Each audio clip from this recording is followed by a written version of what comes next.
My name is Leighton Radner, and I am joined here by some usual suspects, along with a new face to the channel. We're going to go ahead and let everybody intro each other, as usual, starting with CD, and you can go down on the line. And you go ahead. Hey guys, CD McCrae. I'm at Lady ANCAP on Twitter. Go follow me there. And excited to be here tonight to talk about the Libertarian Party. Yeah. What's that? So, Joke.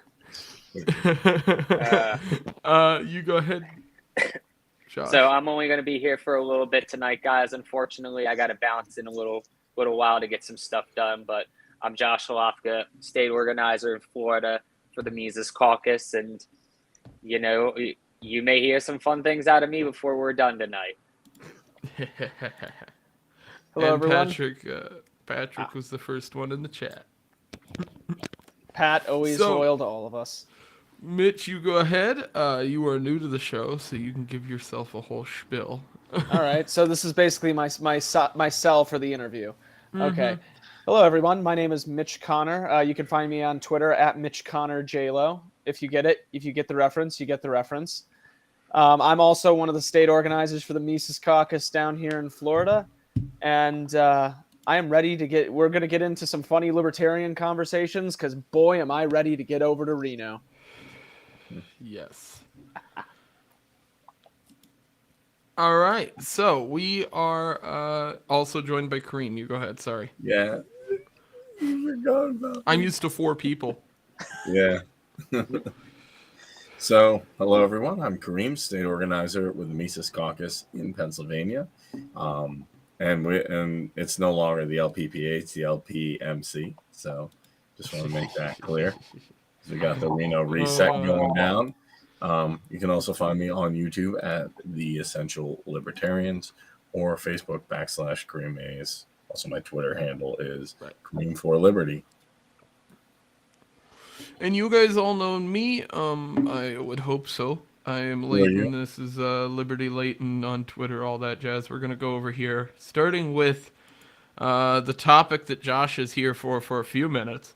Talking about the GOP Mises, the post-libertarians, which I will continue to call them, even though they don't want to be.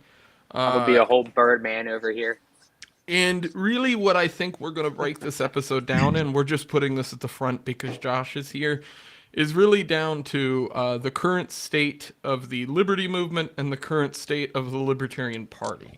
But first, we're going to trash these guys, which I think is an easy target at this point. My opinions on the GOP Mises is that they would not exist without the hard work that was laid down first by the Mises Caucus, that it was started almost as a troll because certain members didn't want to work within the caucus anymore. They decided to do their own thing. A lot of it has to do with a little bit of hero worshipping, in my opinion, on their end. But we'll go ahead and let, I think, Josh and the rest of everyone take a shot at it, because I want just your general opinions on how you view GOP Mises at this point. I mean, we can tie that in with a lot of the other stuff, because I know you got more imagery than that. Oh, yeah. Oh, yeah. So, I mean, I for one am amazed by the GOP Mises. I mean, they're really doing something stunning and brave by creating a liberty caucus of sorts. Yeah. Good for them. Totally isn't one of those. Yep. Definitely doesn't already exist. So I'm going through my Twitter here because I got to find the kind of Spurgfest that went on here. So we will go here. So I'll preface some of these tweets as we go through, because I think some of these are worth kind of going through. But strong words for a caucus that won't defend the right to life of the unborn. Go home, leftists. Don't you have ballot access requirements to worry about or something? So I want to address kind of the general shit talking that goes on between GOP Mises accounts and everybody else, because it really was something amazing just a few days ago. The amount of quote-unquote traction, the whole whopping existence of I believe this got 11 likes or something like that. 11 likes and 5 quote tweets. They're you know, taking over. yeah, these people are just dropping hot takes. 9 likes. Yeah, I'm sure things will They're coming change when for you us, get guys. elected. So this all sparked, I think, really over the constitutional carry issue, because the GOP Mises people have to be touchy about the subject because Florida wants constitutional carry. It should have constitutional carry. It's one of the reasons why moving there was kind of a challenge for me, was the fact that they didn't have it, because I have a lot of like revolvers and stuff like that that are traditionally open carry firearms. So you simply brought up, Josh, that you're simping for a governor who won't even give you your basic rights. and I think that struck a chord with whoever is behind that account. And we all know who's Look, behind that account. yeah, like you have to understand the GOP Mises caucus is really like 5 retards in a trench coat. It's Stowe, it's Pete, it's Andrew. If you don't know who these people are, you're probably better off. But if you know who I'm referring to, then you obviously know that they don't have big brains. Like, we're not talking about dealing with Mensa candidate types here. Like, none of No. them are that smart. And if like they are, some of them are smart, but they're not as smart as they think they are. Well, it's not just that. It's they're hanging their entire hat on that they're getting some kind of political action done. And that was one of the things that I abruptly pointed out is you're not. I mean, you've done nothing. The They're not GOP Mises group that they have no power, have no influence, they've done nothing. So Bishop has no power, he has no influence, he's not doing anything It's not even. Yeah, that's this It's not stuff even to about me that. doesn't like. I think it is to me, because I think the GOP Mises crowd want to give the Mises caucus people and the libertarian shit, because their perspective is the Libertarian Party will never be able to do anything to get any control of anything, and they won't be able to get any action done. My point is the fucking GOP Mises and the paleo quote unquote conservatives haven't gotten anything done either. So it's like, what the fuck are we talking about here? Like, we don't have governors, we don't have senators, we don't have those things, neither side. So like, and the difference is one of us is actively trying to build a political party and system that can change that, while the other one is trying to suck on their nuts. Like, to me, there's a difference there. I mean, like I said, like that's all well and good, but for me, it goes a lot deeper. Is that they use the same type of like flip-floppy, wishy-washy, hypocritical messaging Right. that the left uses. It's the same style of messaging. These are the guys that came out, a month and a half, 2 months ago, when the big story in the news was school boards and, group teacher groomings and don't say gay. And they were all like, oh, if DeSantis was our king, we would have them teach Rothbard and Hoppe and Mises in public schools so that these kids understood, all this shit. And I find it funny because, in the same go about now that abortion's the big thing and they're sitting here calling people leftists, is that they're saying that, oh, anybody who would support abortion should be thrown in the wood chipper, same as a pedophile. Well, hey, guys, like, obviously you've never read Rothbard. Yeah. Because you'd be throwing him in the wood chipper, considering he had thought of unborn children in the womb as parasites to the mother. And considering Hoppe considered the ethics of liberty to be one of 2 magnus opus for Rothbard, Hoppe basically gave his seal of approval that this was a masterpiece in, economic and liberty theory. Like, so you're going to throw Hoppe and Rothbard, 2 people you just claimed that you would teach children, into the wood chipper because they're abortion apologizers? Like, come on, man. So, like, you guys have some weak morals and principles. And I responded with Republican apologists are as vile as Democrat apologists and deserve the same level of respect, which I thought was a very good response. I was happy with this response. My question with all these groups you know. is the Republican, Mises thing, whatever it is, and the cathedral and all these like detractors. I look and there's like a whole 5 of them. So there's going to be opposition to anything.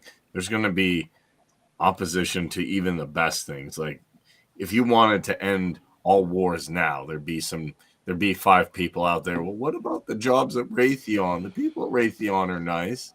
They're good people. That they should eat too.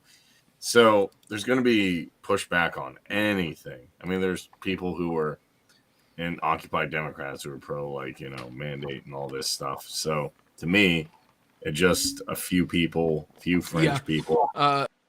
This is a fringe minority, not to sound like CNN, but these are fringe minorities who are just mad. And we should probably just ignore them.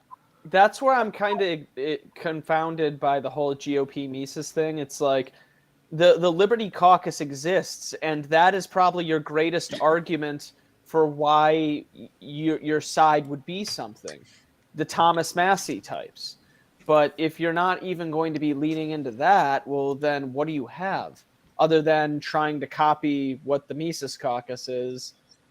I don't know why you would go in a different direction. I mean, have they stated why they're not just affiliating with the Liberty Caucus instead? They don't want to be affiliated with. They want to build their own thing, most likely because they want to make some form of. Again, I think money. Yeah, money. They think the Liberty money. Caucus has been co-opted by rhinos as well. Like that's their thing. Really? To say is like, look at all the guys who came in through the Liberty Caucus. Look at what the Tea Party movement had done. Like we don't need a move towards libertarianism. We need a move towards Hoppianism and Rothbardianism and republicanism. Like that's the message they're putting out. Like Leighton, if you can pull up like the latest goofy tweet that Joe threw out there today. Oh, we're taking it back. Taking it back. I have something amazing. I actually had this queued up. Because Jack Lloyd posted this on Facebook, and I went and nabbed it from over there, so I didn't even have to go to his. You talking about this one? Oh yeah. Yeah. Like, look at this shit. Like, okay.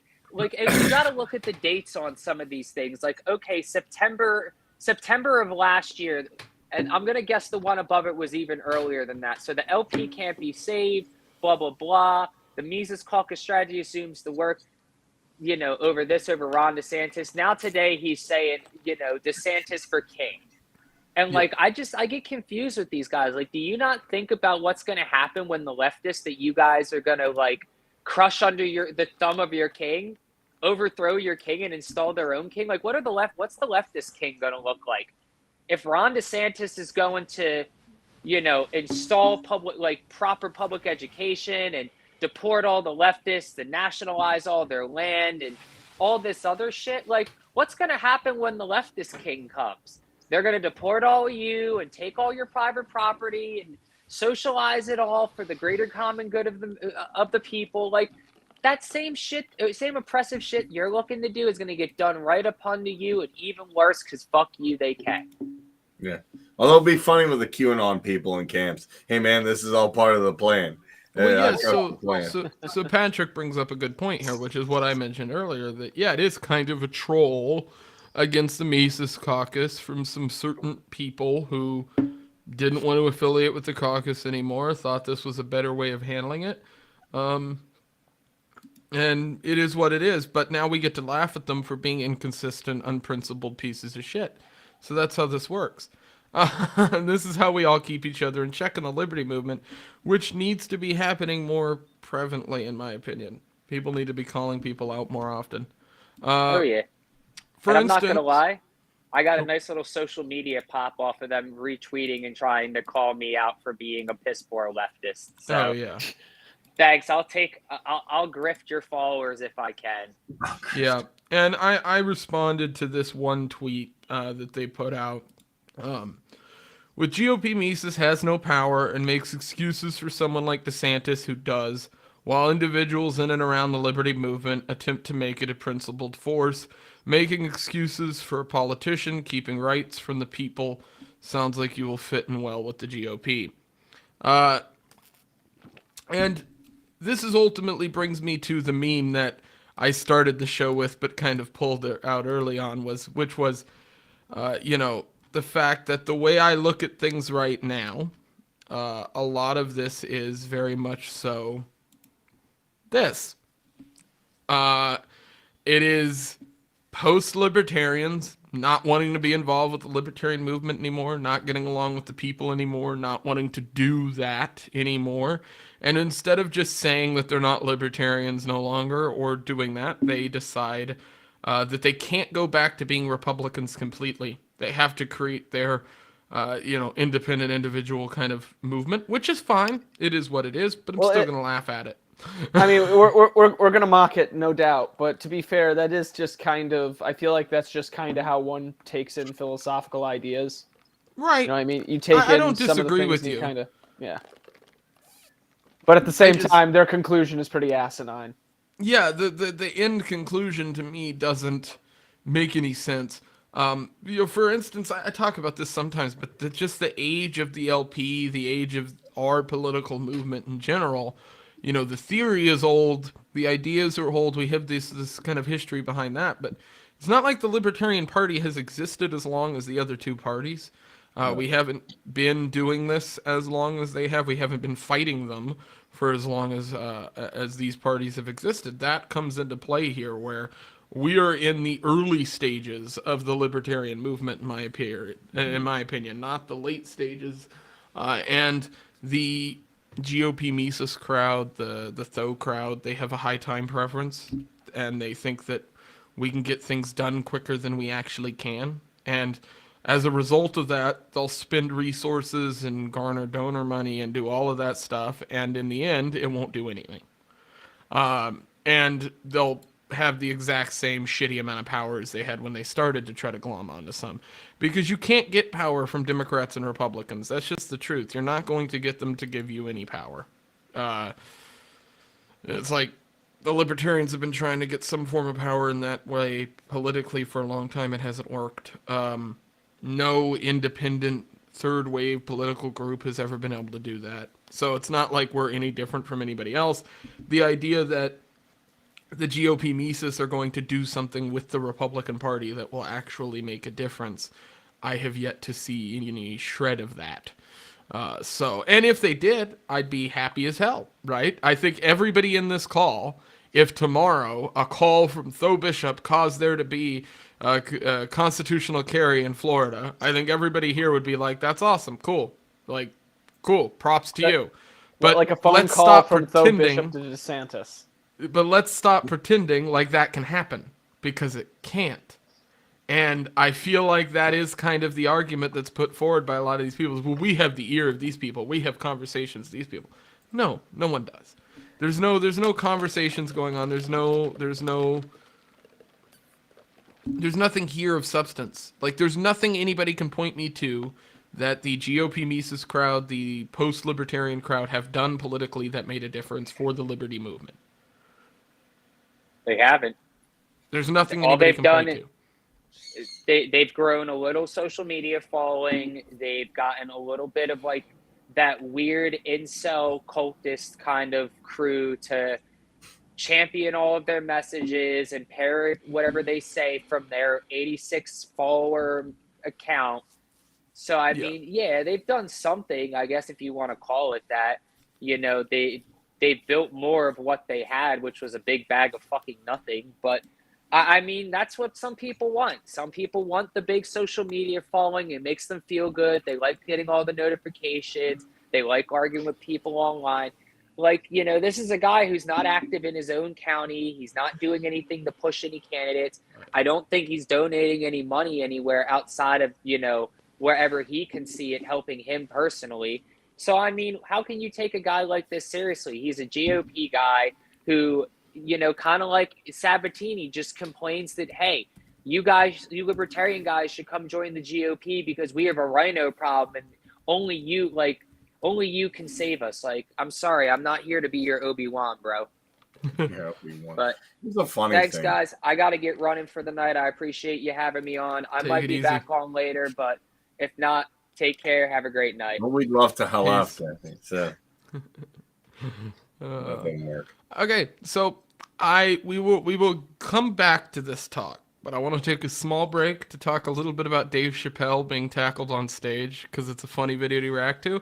I also have a song that we are going to listen to because we're going to talk a little bit about the Amber Heard stuff, and I thought maybe this song would make you all laugh because I got the morning after show with Justin to watch it this morning, and it went over quite well with them. Somebody sent this to me, and I laughed. I have laughed every time I've heard it. But it is hilarious. I'm gonna play this here, and it'll be good. Okay, so I'm going to share this tab here. We'll give this a listen, and I want you guys to, and then we'll get into the Dave Chappelle stuff. But I thought this would be fun to listen to on the show because it was pretty funny. I used to be respected, people took me at my word. Then I became a lawyer representing Amber Heard. Objection, hearsay. Oh my God, I don't have a case. Objection, hearsay. Now I'm ashamed to show my face. Well, I'm a famous movie star, yeah, life is always fine. I sit down at my penthouse drinking mega pints of wine. Objection, hearsay. I don't know why we ever wed. Objection, hearsay. Who the hell poops in someone's bed? I object to everything, I may have an infection. Cause I say I object, the judge says that was your own question. Objection, hearsay. Court isn't supposed to be this hard. Objection, hearsay. How did I ever pass the bar? Well, just one final question, sir, and this one has been prepped. What is your name? My name is Johnny Depp. Objection, hearsay. How can you prove that that's your name? Objection, hearsay. Looks like we win and you are lame. Objection, hearsay. Objection, hearsay.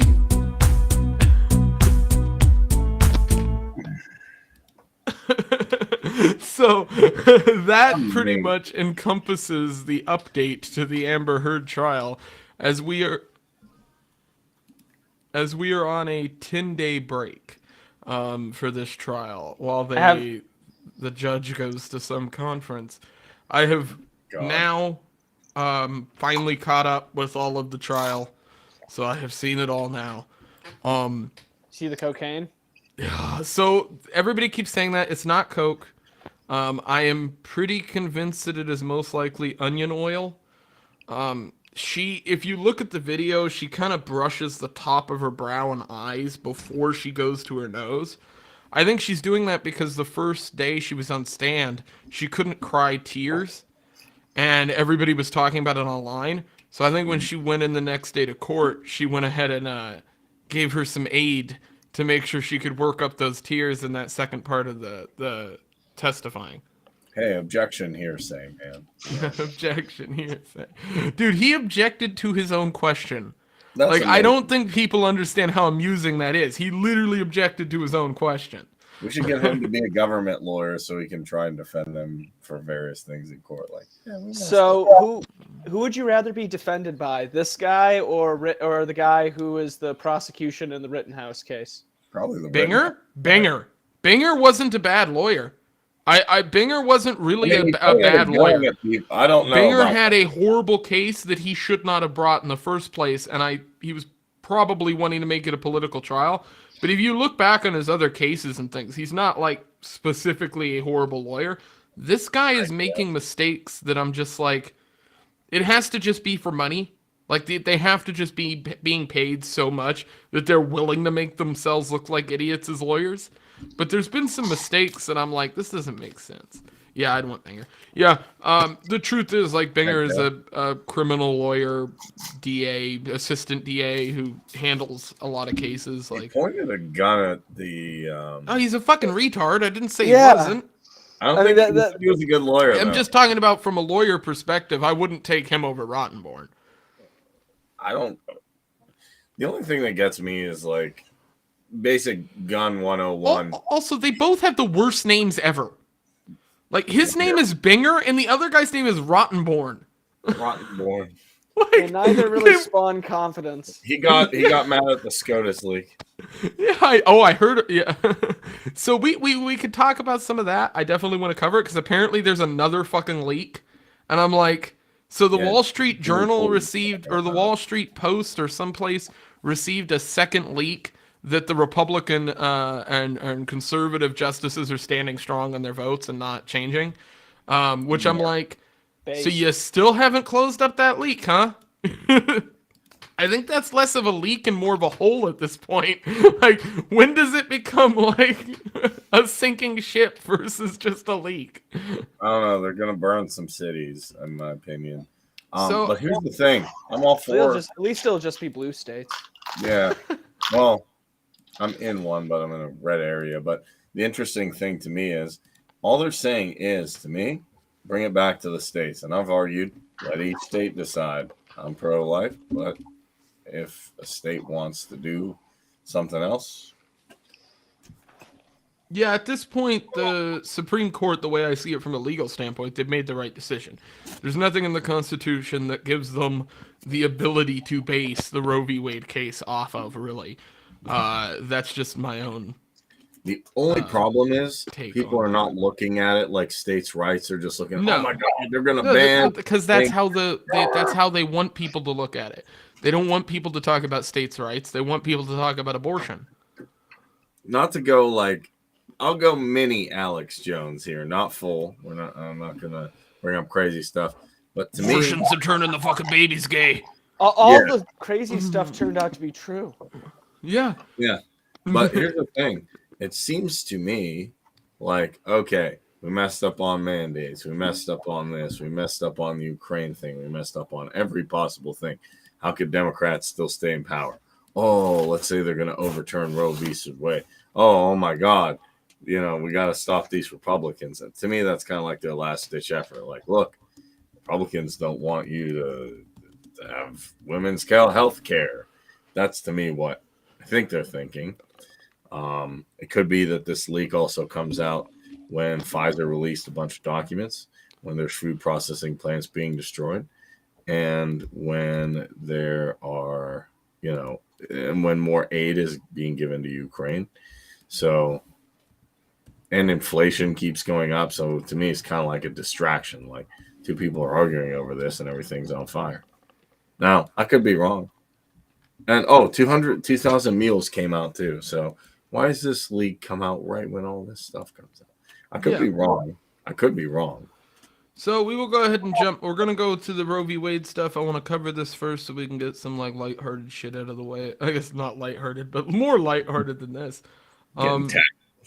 When keeping it real goes wrong. Yeah. So I'm looking up the photo of. What, his mangled, fucked up arms? Yes. Looks I'm like looking up the aftermath photo of him getting fucking destroyed by what I would assume was Jamie Foxx. That is the rumor. I don't know. Like, all I can think is, what the fuck was that guy? I've heard a few different stories, but if you want to play the video, I suppose we could talk about it after. Like, what the fuck happened with this thing? He didn't say objection, hearsay. Objection, hearsay. So yeah, we have. I'll play the tackle and then we'll play the aftermath stuff here. I think this doesn't have any audio, so or it'll have audio, but it'll be fairly quiet. It's a real short video. The DJ table is one of the most prolific producers that hip hop has ever presented, the mighty Mad Lib. Ladies and gentlemen, make some noise for hip hop history. Oh.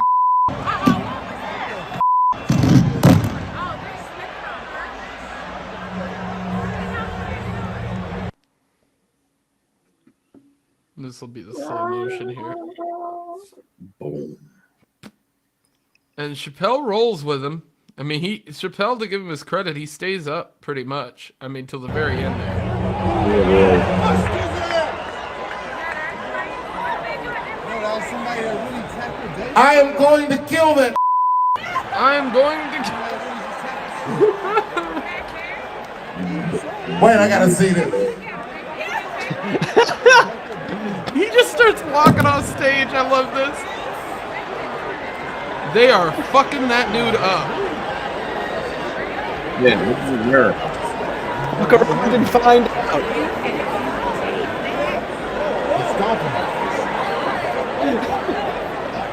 You can hear him saying "stomp him." By the way, It's just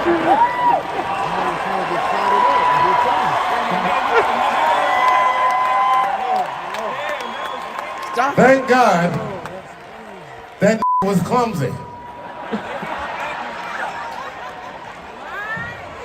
He's back there getting stomped.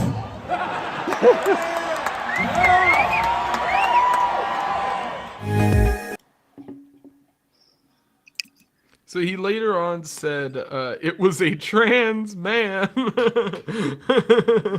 know? So we will look at the aftermath of this individual, and let me fucking tell you, the aftermath is aftermath for sure. That's the guy who did it, and we can see that his arm is completely bent around. Your arm does not go that way, in case you don't know. And what looks to be, they beat him so much he turned Asian. I believe is what they said on Flagrant 2, and I believe that is correct. They beat this man Asian. He looks like Rocky at the end of the fight. Are all Dave's just awesome? Dude, he fucking... And so the rumor is that this was Jamie Foxx, that he's the one who did it. But if true, fucking great. What I found hilarious was Chris Rock was there. Chris Rock yells, "Was that Will Smith?" into the microphone, like right after it happens. And I was like, Will is like, he can't get away from this shit. Like, he's gonna keep getting fucked. Gonna haunt him forever. It's gonna haunt him for the rest of his life. So we will jump into the Supreme Court shit and Like some me of this. voting for Bill Weld in 2016. Oh Jesus! We're gonna jump into the Roe v. Wade leaks. We talked about this literally like an hour after it happened. We were live, so we got to talk about it briefly on the Take one that, show. Tim Pool. Yeah, we got to talk about it then. I want to say night to Shannon. Take it easy. So yeah, we're gonna talk about this, but I want to, I guess, preface it by saying we already talked about the actual initial leak. We're covering now the fact that apparently there's more leaks. Another Supreme Court leak suggests Roe v. Wade is in deep trouble. It has been a while since the political world received a jolt as dramatic as one it received a week ago. It was Monday night when Politico released a leaked draft ruling written by Justice Samuel Alito. In Dobbs v. Jackson, Women's Health Organization, the document was a bold rejection of Roe v. Wade, and if approved by the conservative jurist colleagues, it would turn back the clock in the United States by roughly half a century. That's not really true, but we'll move on from that. Okay. So the point is, there is another leak that came out. A person close to the most conservative members of the court said Chief Justice John Roberts told his fellow jurists in a private conference in early December that he planned to uphold the Mississippi anti-abortion law at issue in Dobbs and write an opinion that left Roe and Casey in place for now. But the other conservatives were not interested in an opinion and overturned the precedents, the person said. So there's just continued leaks coming out of the Supreme Court. And I think this brings this argument up as like, we all agree that this is being done strategically. Like, these leaks are not being done on accident. This has got to be somebody either within the court or both political sides have now just decided to start playing ball within the Supreme Court as far as this goes. Like, is it possible the first leak came from a conservative or a liberal justice, and then these follow-up leaks come from a different person with completely? Like that. If that comes out to be the truth, that is going to be hilarious. It's just going to be leak bitch fits back and forth between different Supreme Court justices. Like, I mean, that's kind of what this appears like to me. Well, more importantly, I think is even if their stuff leaked, people don't understand what they're doing here. And I think that's the issue. People are arguing, do I agree with the procedure or not? I personally don't. But I'm sorry, but the problem that they don't see here is if you look, the state. I'm sorry. I just saw this headline and I couldn't. What the fucking hell? hold it. Can we talk about this? Can we fucking address this? What the fuck? New York Times removes fetus as a Wordle answer following Roe v. Wade leak. Amazing. We are living in a fucking clown world. You ever get that feeling that the simulation's winking at you? Dude, I'm fucking for real, man. I'm about to break the matrix, man. I need the red pill. We're removing English words from a game about English words. How come I don't get any superpowers like Neo? If I had superpowers like Neo, I would just start like erasing things. We could defeat the World Economic Forum. Just me and you just stop there and be Jesus like, Christ. what? I am just Hey, reset them first. getting rid of fucking Wordle words. And what? So is abortion still a Wordle word? Can you get abortion but not fetus? Is that what we're saying? Apparently. It's kind of like, to me, again, like getting rid of the Aunt Jemima thing or getting rid of the Land of Lakes. So, like, we're trying to progress society. I'm like, these are people who are successful and you're taking them off of their labels. Not only is this not progressing, to me, George Carlin warned about stuff like this, that people are going to become too politically correct. Yeah. And they were going to start just making the language super soft. I mean, forget all the social justice. Even before this, people are like, I am 60 years young. Mm-hmm. Like, okay, that doesn't... and just, I'm not... oh, my God. So we cover. I was gonna cover this. Oh, last they got week. caught. We didn't. They got caught literally like a couple hours before we went live. So it is what it is. But yeah, deputy walks out of the jail. Just takes this gigantic human with her. And then they just take off. Well, she said that she was like a driver. Mm-hmm. She was a transporter, and she was supposed to transport this inmate to, I think, for medical or something. And neither one of them ever showed up. So it was very easy for her to say, I have him. And because... So she apparently, Vicky White, is currently hospitalized with serious injuries sustained by self-inflicted gunshot wound. So I'm assuming she shot herself, maybe tried to kill herself or something, but she did.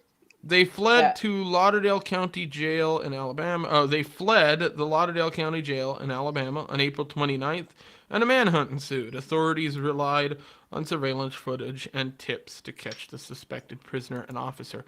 So I guess what I really wanted to cover this story on was just the kind of the idea that you're safe from police when the cops will literally just walk into the fucking jail and let, like, because this guy, from what I understand, was like a violent criminal. And like this guy had done some fucked up shit. And he's also like 6'7" or some shit. The guy's huge. Like, he's giant. And you just let this guy walk out of the jail with some little blonde fucking old lady cop. Like, just take off. I'm like, yeah, okay, this must make everyone in that area feel real safe. I love a good prison love story. Yeah, I mean, fuck me, right? Yeah. Maybe he said, hey, we got soup, salad, and breadsticks at Olive Garden. She's like, all right. Also, they look like the perfect couple, right? She was his queen. God. This is Chris Gaines in a few years when his hair starts going. Keep I trying for to one tell look y'all. forward. I look forward to the movie. Oh, Yeah. Jesus Christ. Maybe she can hire Binger as their lawyer. Oh God! If you guys know who Nick Rekieta is, you guys should go listen to the Unbreaded series on his channel. If you guys don't know, I've like thought Damage about bringing this into the channel, but there's this guy out there called Matthew Harris who wrote this 800-page manifesto. He was a professor and like lecture giver at UCLA. This happened like 5 months ago at this point. The guy ended up writing this 800-page manifesto, threatened a bunch of people, and got arrested and crap. But because of it, there's like this 800-page manifesto where he writes in the most insane crap, and it's all racially charged. It's hilarious. It's pretty funny. But Nick Rekieta reads a page of this every night. By doing a random number generator, and he waits until it's past 2 hours in a stream so he can't get banned for doing it, and it is the funniest thing on the internet right now. I believe it. Hey, man. It's Chris Gaines. Look at that guy, and then Emo look at that Chris- guy that just broke out of He's jail. gonna audition It's for the Nickelback. Emo Right? Chris Gaines has returned. Emo Chris Gaines is a real freaking thing, and I will. I remind all the Garth Brooks fans that Chris Gaines is a real thing. Dude, So before I don't know. before you go calling him the greatest, anything, just know You- that exists. You tell me, man. You tell me. Does this look like? Does this look like? Does this look like? This looks like Chris Gaines after he's been in the pen for a few years. I could see it. Chris It looks Gaines like- got turned out one too many times. It looks like a methed out Chris Gaines. Yes. He somehow got a 1.5 feet taller in the process. Who Probably knew? right. Who knew doing copious amounts of meth would make you grow taller? Yeah, it's good for you. Good for the soul. The emo Garth Brooks, Chris Gaines stuff that's fucking so. It's a rabbit hole that's hilarious. Fucking. So I guess getting back to general talk in our space, Reno is just around the corner. And with Reno coming, the Libertarian National Convention, that is obviously a big step, hopefully in the right direction for the LP. The Mises Caucus has been working hard to get that taken care of, and get things underway as far as when Reno takes place to hopefully have Angela McArdle as chair. I would like to see Joshua Smith as vice chair. Start getting some changes made. Trying to get the party running in the right direction. But beyond that, looking at it from now, we're in a much different situation then, right? We're coming up to Reno, but Reno hasn't happened. The current state of the Libertarian Party, to me, is very different than the current state of the Liberty Movement. I think they have to be separated when you talk about the health of them, because the Libertarian Party does not make up the entirety of the Liberty Movement. It just doesn't. And the Liberty Movement doesn't have the organization skills to get real changes done. That's something to me that will hopefully come with the Libertarian Party and having more organization skills within that party. I look at the current state of the Libertarian Party and I am taken aback by how it has been allowed to get to the situation it is at, without even the people who aren't good at running a party to say something. When you're having to take out loans and leases and worrying about whether or not you can keep the lights on as a national party, the third largest party, it is pretty fucking nuts to me. Like, that's insane.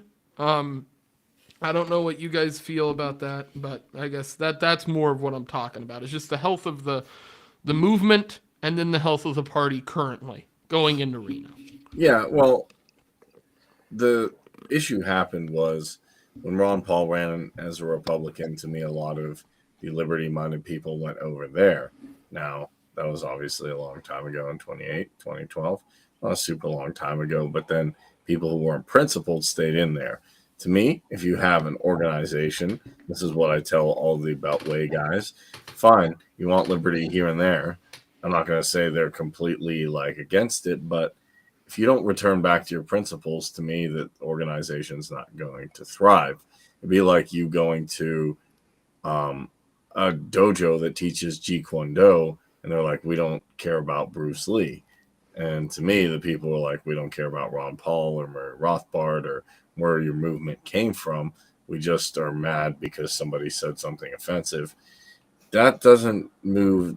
Fine, you're mad at someone, message them, take it up with them, but that doesn't move the liberty movement forward. There's been no real push for sustainable, tangible change. And we're going to actually, in Reno, we're going to reset it to get the Ron Paul people back in part of the Libertarian Party, which is just bringing it to principle. They say it's a takeover. To me, it's not necessarily a takeover. We're just returning it back to principle. It's just like kind of like you have a gym that's being run by people who aren't interested in health. They might be nice people, but they need to be they're there to get you physically fit, or at least to help you get more physically fit. So it wouldn't make sense. That's the way I see it. And I particularly think every other party in America and basically in the world is pro-establishment at some level. And we are the only one political party that exists that is not pro-establishment at all in any way. And that's why it's worth fighting for. I mean, if you want to bring this up in the news, I think this is funny.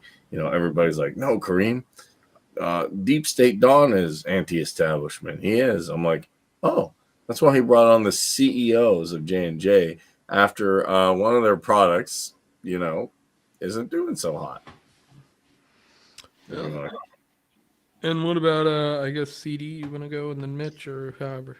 I was just going to say that all parties have their infighting, whether it's between caucus and party or whatever.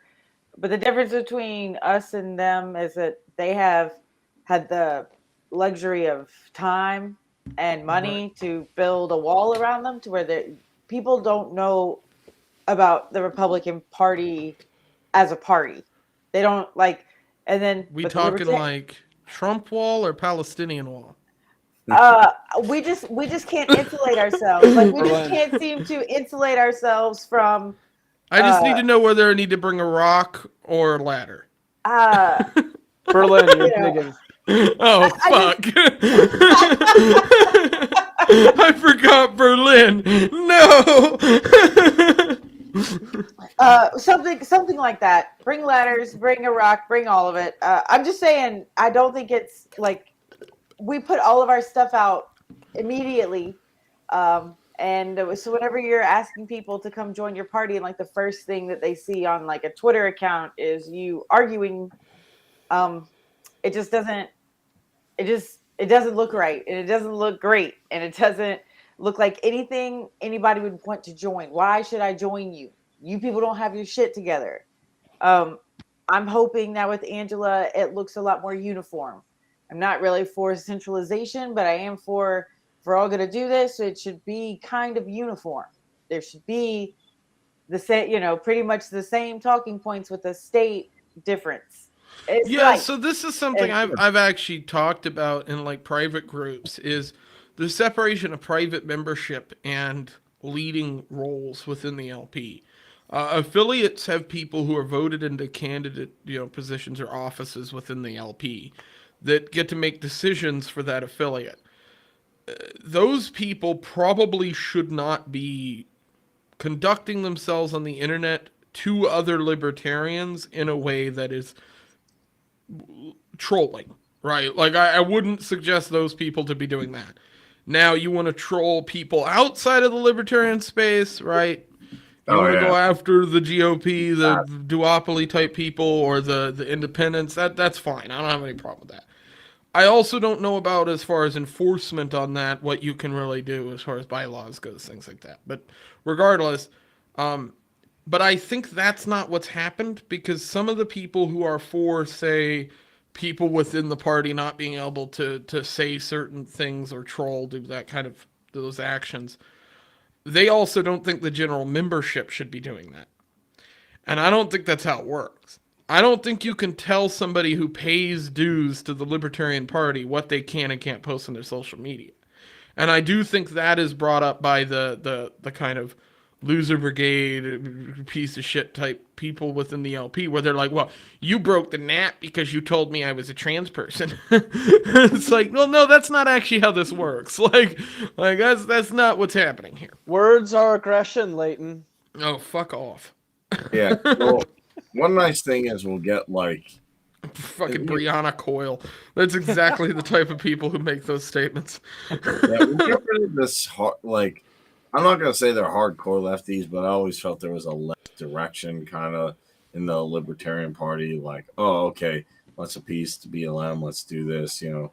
And even okay, fine, JoJo made a mistake. I'm not going after her staffer. I don't have a problem with JoJo. What she said about I do. Dave Smith is obviously wrong. Yeah, I know you don't like her. I still don't. After 2020, I would still vote the same.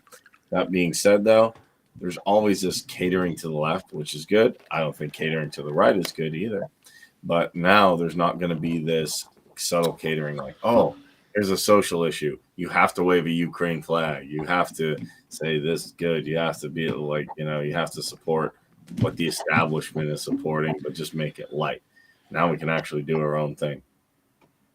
Yeah, so I think we're all in a way in agreement on that. I mean, Mitch, I guess, did you say your whole piece or?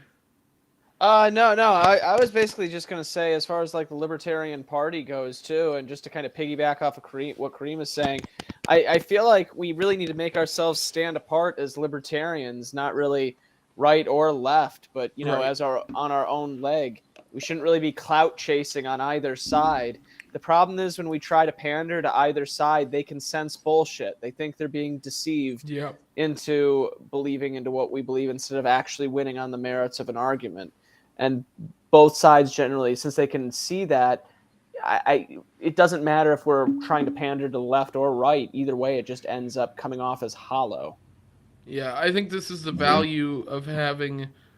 I think this is also the value of having like strong principles, right? And not saying, I think in general this is an issue that I have is like, yeah, I see a lot of libertarians who like to, I guess, side with certain Republicans or Democrats within politics, and I don't do that. Like in general, I just I consider myself to be an ANCAP. I'm not crazy. Like I'm not, there's some of the ANCAP guys who go a little bit off the handle in my opinion. I don't do that, but I look at this and I go, don't well, go cash. fucking Jesus Christ. Is he even just? I mean, I don't think he even knows who he is or what he is anymore. I I don't don't think know. it's fair to say. Took some acid. I don't have a problem. Like if Rand Paul grills Fauci, yeah, I like what Rand Paul did. If Rep. O'Connor writes a bill to end Saudi support for Yemen, and he's a Democrat, I'm calling up some boys to call their senators to vote on it. So Right. yeah, I'll side. If someone's doing something good, I'll coalition or side with them. Yeah, even if it's a Democrat or Republican, if someone's doing something to further liberty, I think the drug war, making a state a Second Amendment sanctuary, trying to advance liberty in any way, I'll coalition with them just because I have to. And there's not enough of me, libertarians around. That being said, I don't have to adopt their views. I don't have to adopt their talking points. I just have to say, okay, I like this one issue that you're good at, like foreign policy, gun rights, whatever, and then work with them there. And then after you get that done, then that's it. You don't have to adopt anybody's views. Let's talk about the LNC. If you were gonna hang on, I want to say something on that. If we were in Congress, either House or Senate, and we had any kind of even close, like 30%, I don't think that's asking a lot. We would have to work with Democrats and Republicans. to do anything. We keep talking about doing shit. Well, you can't do anything without votes. And if you look at Thomas Massey, he will call out and he tweets out everyone that co-sponsors his stuff because he says this is a Republican and this is a Democrat and they're behind this too. And I don't see anything wrong with with appreciating that and working that angle. So I think it's funny whenever these libertarians are like, well, we can't do anything with the other two parties, the duopoly. Okay, well, maybe there is. But if you were going to do anything to make progress towards liberty, you still have to get these people on your team. And until everyone can get on board with that, we're just going to keep, chasing a unicorn. It doesn't exist. Yeah. Not even on your team. I don't want them on my team. I don't want them, even hang out with some of these people. Like, if AOC said tomorrow, I want to end the war on drugs, I'd be like, okay, let's coalition together. But I'm not adopting any of your views. I'm not on your team. I don't particularly like you. Yeah, so I wouldn't hang out with this her. is what I'll But I'll bring vote up. with her. I'd vote with her. I think there's a separation between simping for a political candidate and coalition building. Ron Paul believed in coalition building. I believe in doing that. That's a process that you have to do to get votes, to secure candidates, to do that whole process. That is very different in my eyes than the general, I guess, infighting kind of look on things. I don't see it as the same thing. I think the way that we handle different political parties from a party standpoint is coalition building. The way we are going to handle it from a membership standpoint, meaning the messaging, the way people are talking in general, is never going to be that we're going to be out there congratulating Republicans, Democrats on things and talking about how we've helped them do stuff. I just don't see that happening. And I don't think there's anything a chair or vice chair people could do, mainly because the Democrats and Republicans are viewed by, in my opinion, the majority of the Libertarian Party as being the people who caused most of the issues that we are dealing with today. And so their view is they can't really fix it, right? Like, they can't fix the problem they caused. That it's got to be somebody else who comes in and takes care of it. Now, I don't necessarily prescribe to that entirely, but I do think that's a sentiment that a lot of the Libertarian Party has, and not just Mises people, but outside Mises, which does make up a good portion of people, and there's a lot of Libertarians who aren't active within the party that I think feel that way. So I think, and this is what I talked about with, frankly, with on the Swamp Creatures. You guys had on Mike Termont, who was talking about running for president. And one of the things I brought up was the fact that the guy was previously a police officer. And I actually got a few DMs on Twitter mentioning this to me and asking me, why that's a problem for me. And I'll make it perfectly clear. My reasoning for that is saying simply that if I'm going to trust somebody to make decisions within the LP and message for the LP, which is what you're going to be doing if you're running for high office. That's just what you're going to do. You're going to talk about the Libertarian movement. You're going to talk about the Libertarian Party. You're going to talk about all that stuff at some point. I don't want that person to be somebody who's directly worked for the state in that manner. Because I look at you a tad bit different. Now, people can call me out for saying that, and I have been before. But the fact is I look at that as a principle thing. I think a lot of libertarians are going to look at working with some Democrats and Republicans the exact same way. They're going to go, well, working with you is different from showing support for you. I mean, that's not the same, though. No, I know it's not the the same. Just described it's not. I have friends who are like that.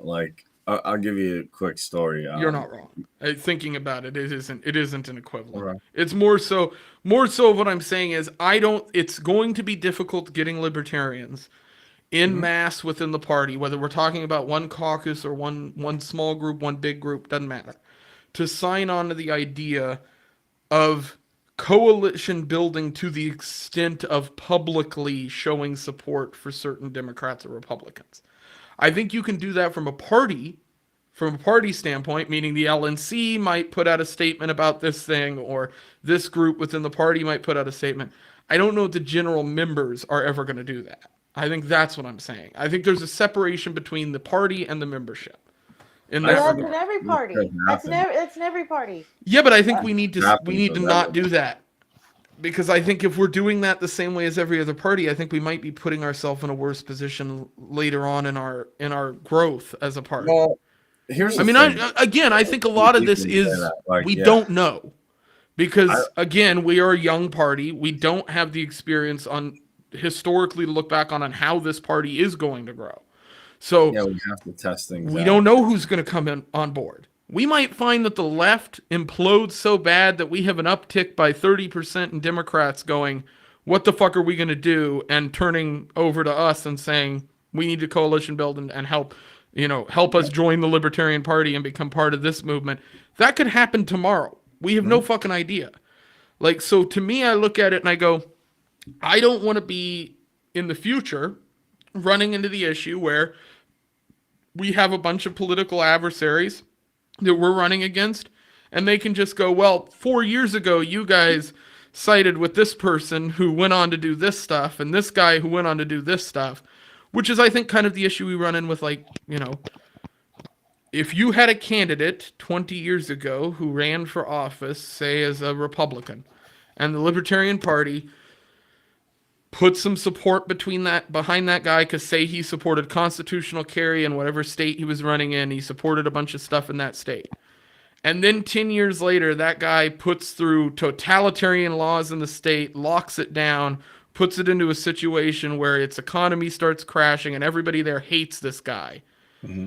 Then our adversaries can point back to our support for that person as a point of contention against our candidates in the future.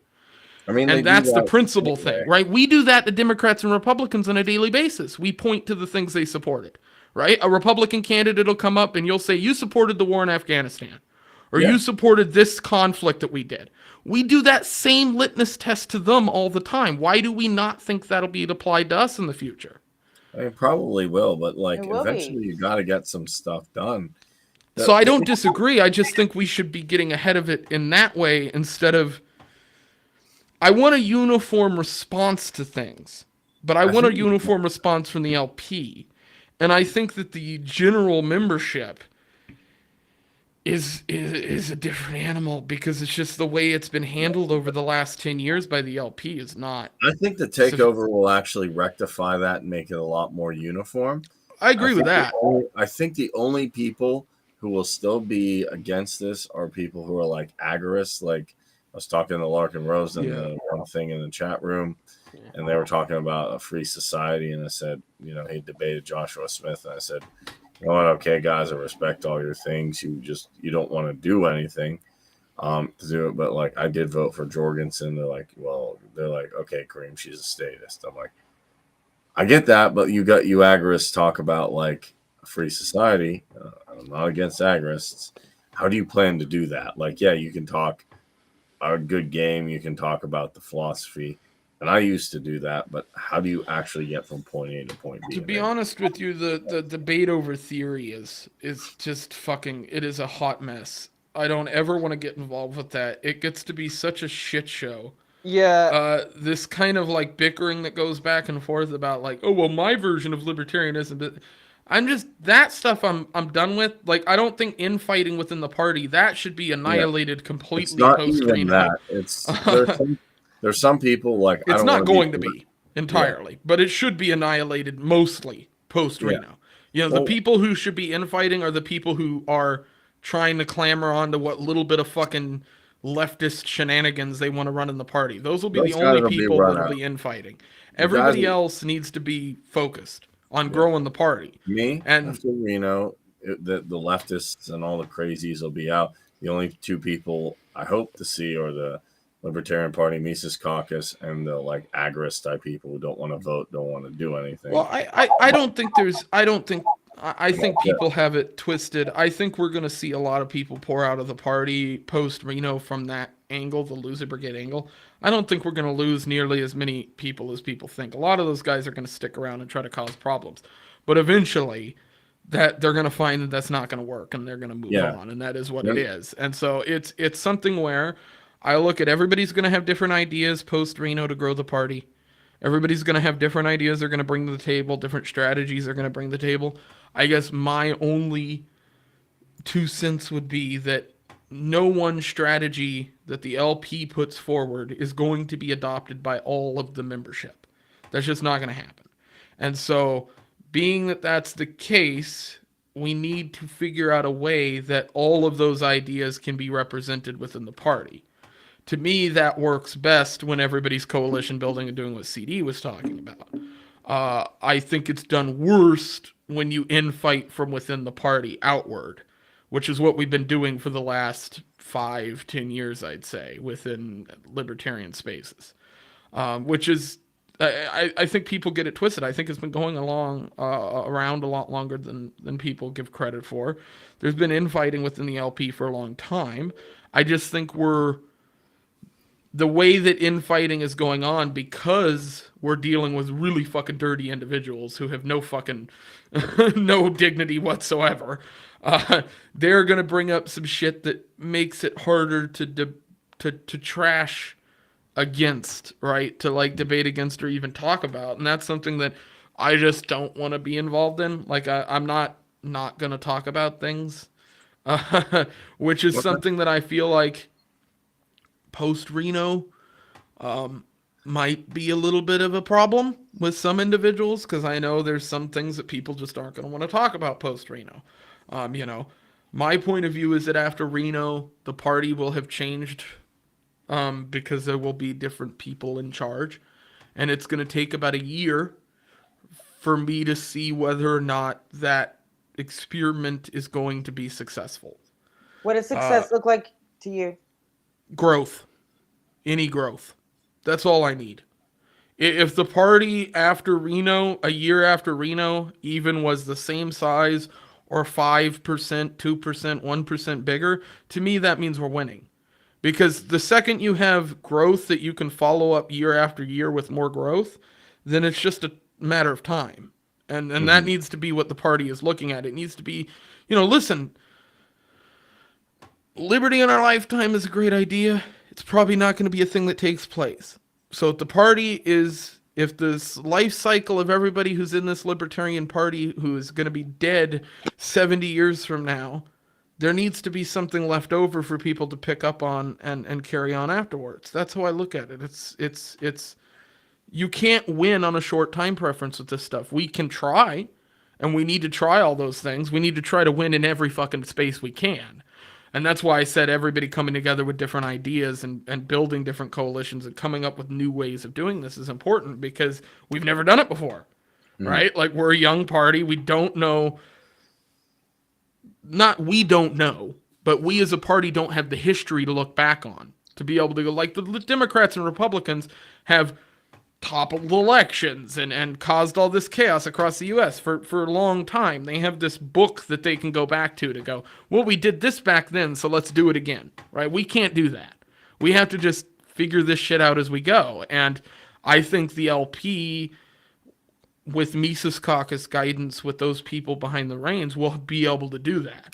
And that's why I've backed them and why I've supported the candidates and why I became an organizer, and all of that was all because I think that that's the successful way to lead the party in a direction that maybe 5 years, maybe 20 years, maybe 100 years from now actually makes a very big lasting difference. And I think that is my priority. Some people have different priorities within the party.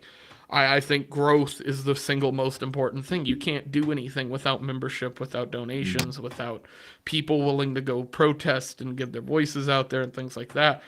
All of that is what makes this successful. And like in the Ron Paul days, like that was what made him successful with bringing a liberty movement, was the grassroots, membership. It was people actually talking about Ron Paul and going out there and spray painting shit and putting up flyers and talking to individuals and door knocking and all that stuff. So I think we need to build a culture within the LP that is about growth, and not only growth within the party, but growth at home. People building up households and getting good jobs and, doing stuff that way. I think that's the one thing the agorists get right. It's like, but they need to take all that and make it part of this movement. not working against it. Would be my perspective. That's my biggest issue is, I get it. You want to have this free society and you are good at what you do, but how do you get from point A to point B? I don't know how long it will take. It could take 10 years, like you're saying. It could take. Well, that's my point. I don't think anybody does. Right? Anybody who thinks that this is going to be a thing that takes a year or two, or, we have this party that's moving along and in 5 years we're going to be president, guys, it's great. It's like, well, no, that's just not like, I look at things from a realist perspective. I go, if the economy crashes and people, like in 2008, are turning to somebody to look for, and the Libertarian Party can message themselves right, I could see that being a big turning point in our country, where the party starts to get a lot more following because of a big issue that happens in the U.S. Something like an economic crash, a property, the market crash of some kind, which could push people to start paying attention to what some of us have been saying. That's all dandy, and that could happen tomorrow. But we can't really predict it. So I don't want to. Like, I just want to grow the party. And eventually, if we get a way that we can get somebody in a higher office to try to fix some of these things, if we can, then do it. Do it all. But, do whatever you can to grow the party. The ultimate goal to me always has to be continuing to gain membership, because that's how you ultimately make change within a long-term goal, right? I mean, long-term, the best way to convince people of the libertarian movement is to get people into the libertarian movement. It's like, you got to have people. So I guess that's always been kind of my priority, is just the membership and getting more people in, Well, how do you do that? You get. I think events. I think that's one of the biggest things that people have been neglecting. I think there are libertarian events going on, in my opinion, like a big event once every 3 or 4 months, it seems like, somewhere around that ballpark. I think those should be happening monthly, if not every 2 weeks. Because one of the best ways to keep people excited and involved is to keep them doing things and meeting people and shaking hands and talking to individuals. And the LP has got a problem with that, because that doesn't happen very often. And it doesn't happen in states that they don't seem to care about. I'll bring up Alaska, but there's other states too that are smaller affiliates that just don't get attention. The reason why is because the LP is made up of mainly right now a bunch of autistic people with guns. Yeah. You're not right. I don't care. But in general, like, look at Florida. Like, to me, Florida is a perfect state where you could be having a monthly event within the liberty space easy. The same, I think, goes for New Hampshire. The same, I think, goes for California to an extent. I think the same goes for Texas. I think the same goes for Colorado, Oregon. I think those states should be holding events, even if they lose money. Figure out a way that you can get donations to make that money up, because ultimately, over time, that's how you build a community within your state of people who want to show up and get things done and talk. And I know we talk about the social club angle, and having events just turns into a social club. Yeah, but that is kind of part of this. Like, you want people to be talking and conversating and having a social life while also building the party. And trying to make some change. To me, you can do all those things at once. We don't have to just focus on one and not the other. Yeah, and one nice thing is, once we take this right. over, So yeah, we'll have more I know thing.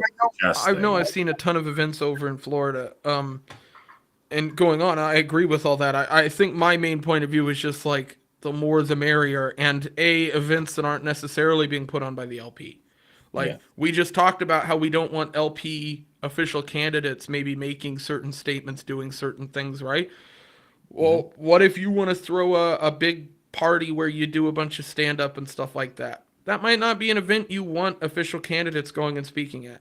So maybe that's an event you throw with some libertarian podcast speakers, some stuff like that. Absolutely and you do it not. more geared towards Absolutely that. not. Absolutely not. Why would you spend money on an event? Oh, no. Like, I'm not talking. No. You misunderstood. I'm not talking about the LP doing that. That's what I was saying. I said people. I'm not. This is a separation that I'm talking about. The LP should not be handling things like this. In my opinion, the LP should be teaching people within this party to do this stuff themselves. So If you're an talking about affili- like on a cultural level. Yeah, on a 100%. There's no culture within the Libertarian Party. They don't care about it. They care about politics and they care about checkbooks and donations. And that's not what the general membership is looking for. They're just not. I was told by a member of the Loser Brigade that libertarians don't have anything to do with culture, and if we do, we're not real libertarians. So I guess we're not real libertarians. Yeah, then. that's retarded. The fact is that we have issues going on in this country that are cultural. I don't think anybody will pretend like that's not the case. It cannot be picked completely. It cannot be fixed entirely through politics. No. Eric July's Teaching is one of the biggest things the Libertarian Party has always been involved in, like education, right? Like homeschooling, the Ron Paul Institute, all that stuff. Like, we need to, as the party, not necessarily paying for it, but we need to tell people to be doing that stuff. And the party doesn't. Like, the party hasn't made a statement about telling people to go out and start homeschooling businesses or start pod things in their community for pod learning and make it into a financial business, right? Like the LP, and maybe the LP shouldn't be involved in that. I don't know how you guys feel about it, but from a cultural standpoint, if everybody in the LP who was members were doing better in their lives, as a result, this party would be doing much better. And I don't see the LP doing anything to make that happen. But here's the thing. You don't need the LP for that. Like, I don't think Eric July is part of the Mises caucus, but like he is active and a lot of people love him. He got my friend who was a hardcore Republican that I worked with. He's like, Cream, I think I'm an anarchist now. I'm like, who got you? He's like, well, I watched Eric July and I really liked his music and I liked his takes and he's into comic books and all this stuff. Right. And, even if you go out to play Magic, like I do, I go out to play Magic the Gathering. I'm hitting the guys up and somehow a couple conversations did turn into like we talked about what's going on with the mandates and this. And then he's like, well, these libertarians and the left libertarians. And I started explaining to some people there who are mainly to the left what libertarianism is all about. And they're like, okay, yeah. And I met the Trumpster people and I explained what it is. Too? So, yeah, it doesn't have to be LP. It doesn't have to be like, oh, I have to talk to Angela or Michael Heiss or any of those people. Sometimes it's just as simple as like, hey, I'm going to do something for fun, have a show with Kyle Matovich, and then people come everybody, up and like, oh. Those events for fun, doing stuff for fun, everybody getting involved in stuff for fun. The LP shouldn't be forcing that, but I think they should be letting people know that that's probably a good thing to be doing. Well, I mean, we're which already they don't kind seem of to seeing even be that. doing. Well, I mean, like recently, like, Robbie Bernstein, like we were talking about doing his back porch comedy thing. He just kicked that off here in Florida. It's a perfect example. Yeah. And, like with the caucus, because Robbie's been good with us before, like, we haven't really done anything to like give them funds, but, we at least shouted them out in like the Discord and the group and everything like that, just to let people know that was something going on. I think that's really to the extent. And I don't, I think that, okay, let's take it this way. How many of the people within the Libertarian general membership do you think have decent paying jobs and have a stable home life? I mean, like what percentage? Both? Yeah, like both of those things at the same time. A good paying job and a stable home life. I don't know. That's 90%. I would say, yeah, you're going to probably find that's about 50-50. Like, half the people probably don't have their shit completely together that are members of the party. I don't. I certainly don't. Like, I'm looking at moving. I don't have my financials straight. There's tons of shit going on in my life, right? The Libertarian Party shouldn't be forcing those people to change their lives, but they should as shit be telling them that there's better ways to be doing things, and that those better ways to be doing things within their lives could result in a better liberty movement as a whole, which I think it does. I mean, I look at it as being one and the same. Like, you can't build a political movement and make change without also making change within your own community and understanding that There are better ways to do things, that there are better ways to make money, there are better ways to teach people, there are better ways to do all these different things that I think the Libertarian Party for a long time has neglected. Yeah, So I no, don't know. you're I right. mean, You're right. if anybody disagrees with me now, say your piece. You're completely wrong, Leighton. All we got to do is just keep wearing Chewbacca Right. things. And So ATAC. Patrick this is right what I'm saying, right? 50% of the country doesn't meet that criteria. So our people should be fucking better, right? We should be the people that they're looking at and going, how come this political party, like 70% of the membership, have good paying jobs and good family lives and are educating their kids outside of the government systems? Like, that should be the way people look at the party, on top of us being a principal political force. Mhm. And I don't How think much- they do on the outside, to the extent that I'd like to see it. How much middle class do you think there is, Lee? Because it's not there Not anymore. much. It doesn't Yeah, exist it's anymore. almost So virtually what's non-existent. what you want? But that's my point. Shouldn't our goal, if we are going to affect any culture at all as a party, which I think we should, I know some people disagree with that completely, but shouldn't our goal to put that on blast, to show people, hey, look, you can live better if you do these right steps and you put these things into effect within your own life, which a lot of the libertarian theory that we talk about all ties into that. Like, if you were to put these things in effect, if you were to live your life this way, you can be better off. You can be Yeah. better than the majority of the US that are living under the government system. But no one wants that. No one wants to hear that from their Right. political party. I don't Nobody- think that- I like, don't think they people are want to hear it fucking from their lazy, political Lee. party. I They don't don't think they wanna- want to hear it from their political party. I think they should be hearing it from the membership. The people should just have that, and it should be there, and people should be looking at it You're from right. the It outside. should, and they should, and you're right. But they don't, and they won't, and they just. Yeah, but I think that's what they we live have in to a grow box. with the party. That- I think that- if you're going to grow the party, why not grow that at the same You have time? way too high of expectation for these people. Yeah. Just because they're libertarians doesn't make them any smarter than a Democrat or Republican voter. I'm here to At tell least you. they know- The at least- libertarians, registered libertarians, will still flip a fucking coin before they walk in and vote, and that's how So they vote. I don't You're gonna disagree with vote you. so I'm just saying, you can't expect these people to be like us. That's why we are the leaders of the party, and the membership is not. And so Okay. the membership needs 4 bullet points. That's it, 4.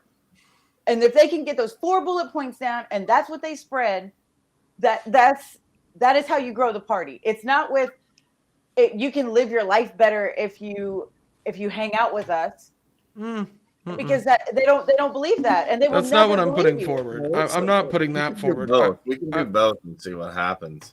I'm putting forward the idea that things like financial independency, things like the post-libertarians have talked about this a lot, and they are right on some of this. I'll give them credit for it.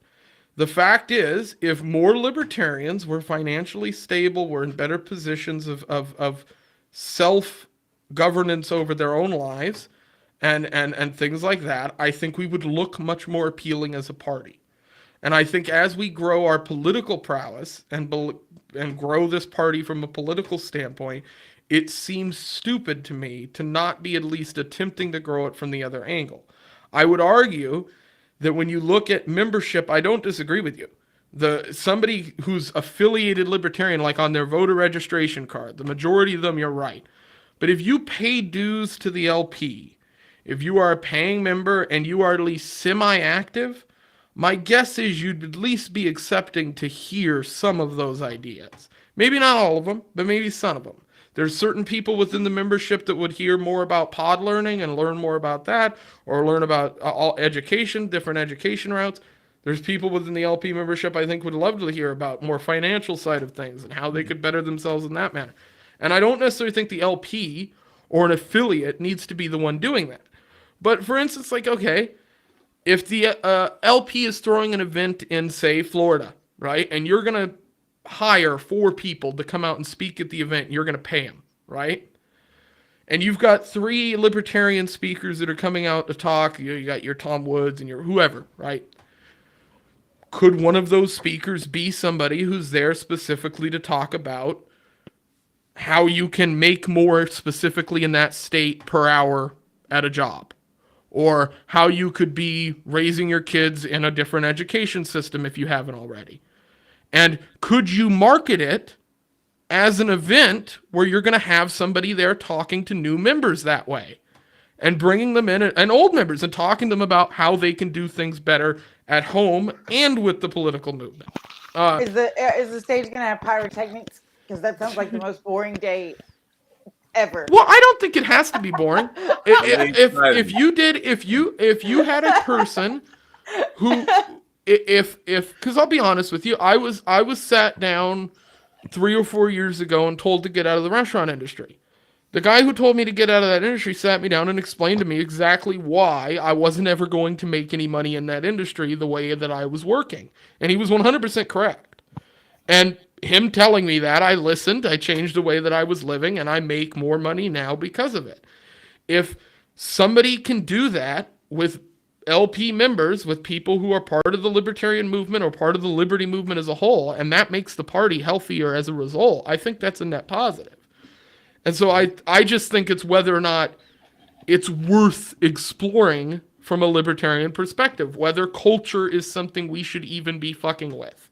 Well, I'm here to tell you that no one. I mean, we know who Tom Woods is, but if Tom Woods is coming to talk about how to save your money or spend your money, I wouldn't. I'll be first one to say I wouldn't have Tom Woods be the one giving that speech. Thank God. Yeah. But that's what I mean by somebody not boring. But that comes okay. Because that does come across as a little bit too boring for some people, and that's not a jab at Tom. That's just in general, normies are not going to take that well. New members to a party are not going to. The reason why that works is because those people that come and talk like that have credibility, and people know who they are. And so the only way to get credibility is to have like really fun events that are not that people. I would almost want people to like forget that this is like put on by. I agree with you. That's 100% what I'm talking about, though. Like, you don't have to hire a libertarian to give that speech.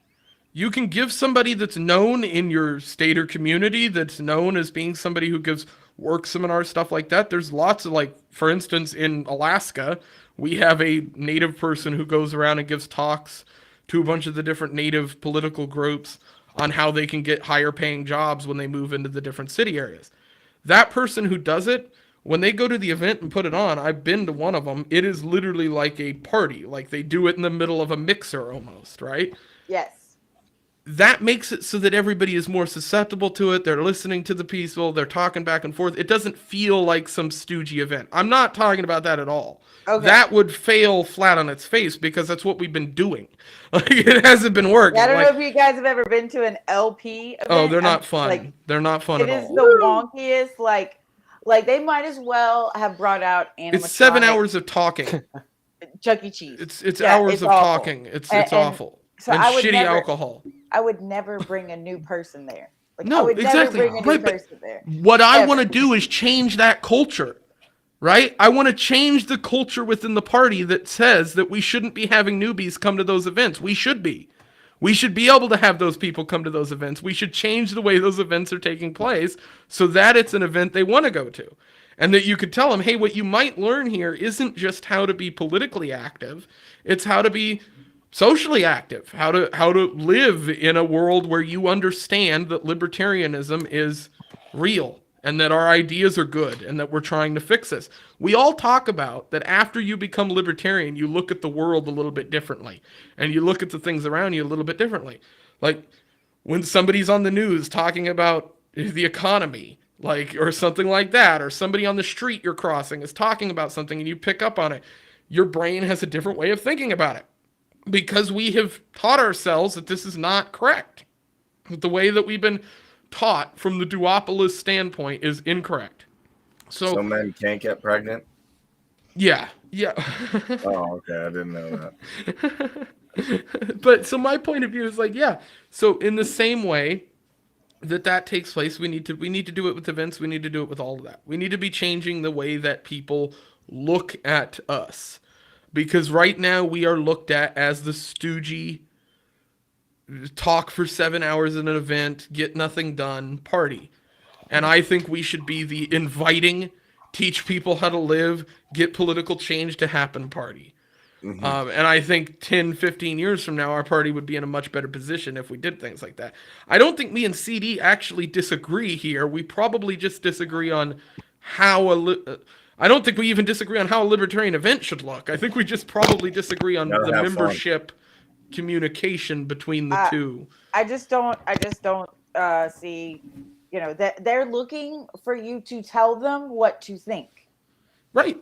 I don't disagree with you. So okay, so they and most of them don't want to get involved. Like they don't. They just they want Right, to come but to if the the ones events that and- do, if the ones Okay. that do, and the events were changed in a way that the people that did come did feel like they could actually do something like that, do you think the outcome of cultural change within the party would be positive or negative? well, positive.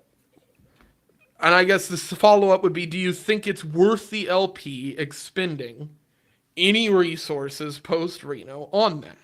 Or do you think it's something that should be backburnered completely?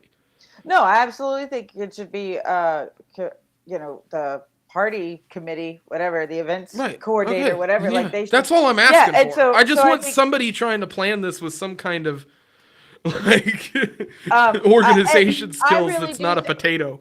I feel like it will come down to the counties in the state, because you're going to have some that are bigger, and I do Right. think that the ones who are bigger with a bigger base with a higher amount in their account, like those people should be putting stuff on, should be using it for that.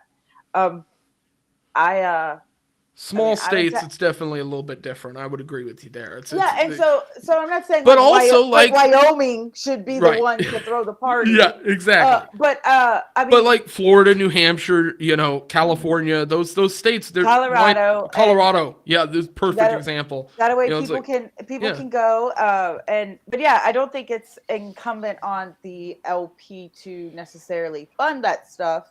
I would agree with you there too. I don't think it's something the LP should be taking care of in that way. I think it's something maybe they should do it first to get people moving, but I think people could build businesses around it. And I think that's what the LP should really be telling people is build a business around throwing events in this state and we will help you do that. Okay. Like and that to me would solve this problem. I talked about in my state when I ran for city council here about the fact that the city is the one that hires the trucks to do the road. They're the ones that have the unions. They're the ones that have all these things, so they're all interconnected, right? Like the LP can't fall into the trap that other political parties do, where they do everything. And everything runs through the LP, and there's no grassroots movement whatsoever. Like the Libertarian Party, I don't think we'll ever get that way, but they can't. Like we can't allow it to come to that place.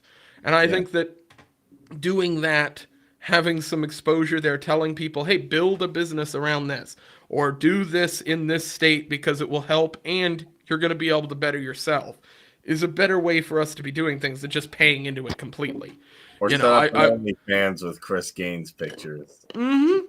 and then drive traffic to it. Hey, man, make the real fucking money. Man. Yeah. Well, on that note, this has been a fun show. We had Yes. some good conversations, a little bit of But we're not gonna. Why don't you do a tutorial how to make an OnlyFans? So we will go ahead and talk to you guys in the next episode. I hope you guys are doing all right. And